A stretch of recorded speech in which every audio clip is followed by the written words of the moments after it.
జగన్ తాజాగా చేసిన వ్యాఖ్యలు ఆ పార్టీకే నష్టం అంటున్నారు కొంతమంది రాజకీయ విశ్లేషకులు. ఏ రాజకీయ పార్టీ అధినేత అయినా సరే చివరికి కేఏ పాల్ లాంటి వాళ్ళు కూడా నేను పార్టీని అద్భుతంగా నడుపుతున్నా, నాకు బోల్డ్ ఫ్యాన్ ఫాలోయింగ్ ఉందని చెప్పుకుంటాడు ఆయన.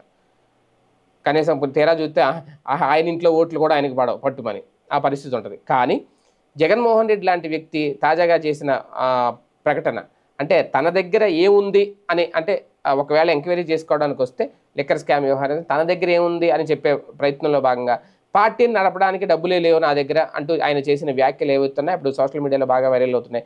దీనివల్ల పార్టీకే నష్టం అంటున్నారు రాజకీయ పరిశీలకులు. అంతేకాదు క్యాడర్ డిమోరలైజ్ అయ్యే అవకాశం ఉంది.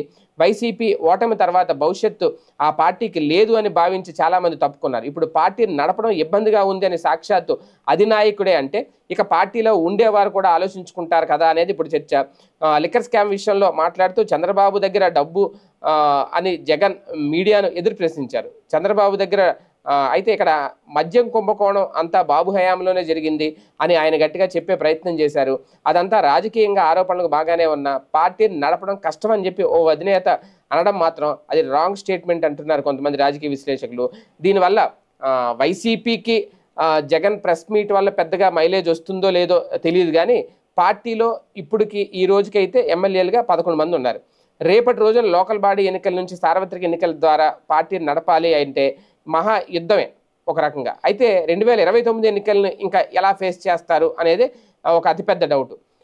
ఓకే, జగన్ కామెంట్స్ నిజంగా ఆ అనుమానాలు రేకెత్తిస్తున్నాయా లేదనేది పక్కన పెడితే క్యాడర్ మాత్రం ఏంటి నాయకుడు ఎలా అనేశారు, అందుకనేనా మీటింగ్లకి రావట్లేదు, బయటికి రావట్లేదు అనేది ఒక డిమోరలైజ్ అయ్యేలాగా కార్యకర్త జగన్ చేసిన వ్యాఖ్యలు ఉన్నాయి అనేది కొంతమంది రాజకీయ విశ్లేషకుల అభిప్రాయం.